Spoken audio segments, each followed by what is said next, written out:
Hello बच्चों, नमस्कार। मैं हूं नारायण पटेल आपके अपने चैनल पर। आज हम बात करेंगे पीएमएसएसबी छात्रवृत्ति परीक्षा 2023 जिसका एग्जाम 29 सितंबर 2023 को होना है, जिसमें जीएस के 20 प्रश्न पूछे जाते हैं, जिसमें करंट के भी 1 से 2 प्रश्न रहते हैं। इस समय भारत ने अपना एक परचम लहराया है, चंद्रयान 3 यानी मिशन चंद्रयान 3। तो उस पर बेस्ड आपसे हम 10 से 12 क्वेश्चन यहाँ रखेंगे, जिनमें से आपको 1 अंक जरूर मिलेगा। तो आप इन तिथियों को, इन चीज़ों की आपको जानकारी होनी चाहिए। अगर आपने इसका लाइव प्रसारण देखा है और अच्छी चीज़ें आपको याद हैं तो बहुत अच्छी बात है। अगर आपको नहीं याद है तो किस प्रकार के प्रश्न आने की संभावना रहेगी, उनको मैं यहाँ पर लेकर के आया हूँ। तो आइए फटाफट इनको हम शुरू कर लेते हैं और आपको दिखाते हैं किस प्रकार के प्रश्न पूछे जा सकते हैं। देखिए, सबसे पहला प्रश्न बच्चों है, चंद्रयान 3 मिशन की लॉन्च तिथि क्या थी? 24 जुलाई 2023, 14 जुलाई 2023 या 13 जुलाई 2023 या फिर 4 जुलाई 2023।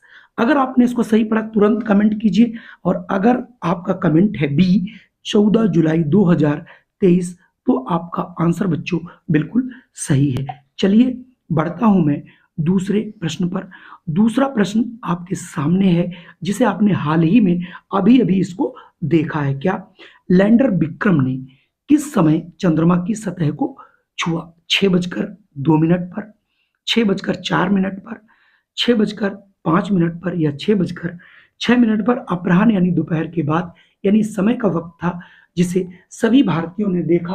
और अगर आपने इसको देखा है तो आखिर वो टाइम कौन सा था और तिथि कौन सी थी, ये सारे प्रश्न आपसे पूछे जा सकते हैं। तो अगर आपने ऑप्शन यहाँ भी बी चुना है, 6:04 भारतीय समयानुसार भी लिख के आएगा या आईएसटी लिख करके आएगा, तो यहाँ से ऑप्शन आपका बी वाला सही था। अगला प्रश्न आपके सामने है। चूंकि ये भी प्रश्न आपसे पूछा जा सकता है कि चंद्रयान 2 ने चंद्रयान 3 का स्वागत कैसे किया। चूंकि चंद्रयान जो 2 था, ये 4 साल पहले जो विफल हो गया था, जब ये पहुंचा तो उसका स्वागत कैसे किया? नमस्ते दोस्त, हाय बड़ी, या आपका स्वागत है दोस्त, अरे दोस्त। तो इसमें जो चंद्रयान 2 था, चंद्रयान 3 का जो स्वागत किया, उसने बोला आपका स्वागत है दोस्त, यानी यहां से ऑप्शन सी वाला सही होगा। चलिए बढ़ते हैं अगले प्रश्न पर। अगला प्रश्न आपके सामने है, चंद्रयान 3 का लैंडिंग शेड्यूल क्या है? मतलब किस दिन ये लैंड हुआ है? 29 अगस्त 2023, 25 अगस्त 2023, 23 अगस्त 2023, 24 अगस्त 2023। तो चूंकि लैंड कर चुका है, मैं आपको पहले बना रहा हूं, तो इसमें ऑप्शन वहां पर आपको कोई भी इनमें से मिल सकते हैं, लेकिन आपको तो इसका सही आंसर आता है। तुरंत आप कमेंट जरूर कीजिए, और अगर आपने कमेंट किया है ऑप्शन सी 23 अगस्त 2023, तो आपको याद रखना 23 आएगा, तो आपको 23 याद रखना है भैया। यहाँ से ऑप्शन सी वाला बिल्कुल सही होगा। चलिए बढ़ते हैं अगले प्रश्न पर। अगला प्रश्न है, चंद्रयान 3 में लैंडर और रोवर कौन से वैज्ञानिक उपकरण ले जाएंगे, यानी या ले गए हैं? ठीक है, ले गए हैं आप कर लीजिएगा। भूतल विज्ञान उपकरण, वायुमंडलीय विज्ञान उपकरण, जल विज्ञान उपकरण या उपरोक्त सभी। तो आपको बता दूं, जो चंद्रयान 3 है ये, और रोवर आप समझ रहे हैं, रोवर जिसको आप प्रज्ञान कहते हो, जो चंद्रमा की सतह पर उतरेगा, जिसमें 6 पहिए लगे हैं, जो घूम घूम कर 1 सेंटीमीटर प्रति सेकंड की चाल से चलेगा और जो तस्वीरें भेजेगा, उसके लिए कहा गया। तो ये किस लिए? ये भूतल विज्ञान उपकरण के लिए भी भेजा गया है, वायुमंडलीय विज्ञान उपकरण और जल विज्ञान उपकरण सभी की जांच करेगा। तो यहाँ से ऑप्शन डी वाला बच्चों सही होगा। चलिए बढ़ते हैं अगले प्रश्न पर। अगला प्रश्न है, चंद्रमा पर सफलतापूर्वक अंतरिक्ष यान उतरने वाला चौथा देश कौन सा है? चीन, भारत, रूस या फिर यूएसए। आपको पता होगा, भारत अब चौथा देश बन गया है इस पे चंद्रमा पर सफलतापूर्वक उतरने वाला, चंद्रयान 3 उतारने के लिए। तो यहाँ पर भारत होगा, यानी ऑप्शन बी आपका सही होगा। आपसे पूछा जाए कि आपका चंद्रमा पर अंतरिक्ष यान उतारने वाला भारत कौन सा किस नंबर पे पहुंच गया? तो ये भारत हमारा चौथा, यानी पूरे विश्व में भारत इस समय चौथे नंबर पर है जो ये कारनामा कर पाया है। अगला प्रश्न आपके सामने है कि चंद्रयान 3 चंद्रमा पर कहां उतरेगा या उतरा? आप उतरा याद करिएगा, दक्षिणी ध्रुव के पास, उत्तरी ध्रुव के पास, विषुवतीय क्षेत्र के पास, उपरोक्त में से कोई नहीं।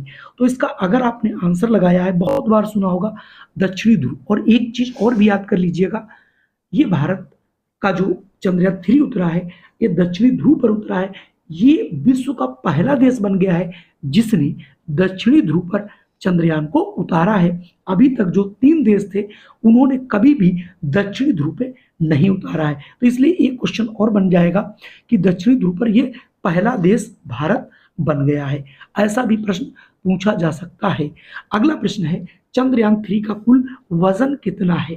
4100 किलोग्राम, 3900 किलोग्राम, 2190 किलोग्राम या फिर 5200 किलोग्राम? तो इसका जो बच्चों वजन था वो था 3900 किलोग्राम। तो यहां से ऑप्शन बी सही हो जाएगा। अगला प्रश्न आपके सामने है चंद्रयान 3 मिशन की लागत कितनी थी? 1200 रुपए करोड़, 960 करोड़, 600 करोड़ या 540 करोड़? आपको बता दूं अमेरिका उनमें जो पिक्चरें बनती जिनकी कीमत 600-700 करोड़ होती है उसमें भारत ने चंद्रयान 3 चंद्रमा पर पहुंचा दिया है और इसकी कीमत आपको अलग अलग कहीं दिखेगी लेकिन आपको 5 करोड़ के ऊपर ही जो मिलेगी, 6 या 6 से ऊपर।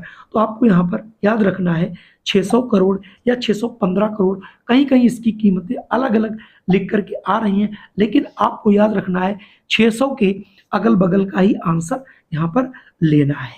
अगला प्रश्न है वह कौन सी चीज है जो चंद्रयान 3 में है और चंद्रयान 2 में नहीं थी? लेजर डेवलपर, वेलोसिमीटर जिसे बोलते हैं LDV, या लेजर आधारित इंटरफेरोमेट्री, या अल्ट्रासोनिक डेवलपर विधियां, या आणविक ट्रैकिंग वेलोसिमीटर? यहाँ से ऑप्शन ए वाला सही हो जाएगा, LDV यानी ऑप्शन ए। चलिए बढ़ते हैं अगले प्रश्न पर। अगला प्रश्न है चंद्रयान 3 के मिशन का मूल उद्देश्य क्या है?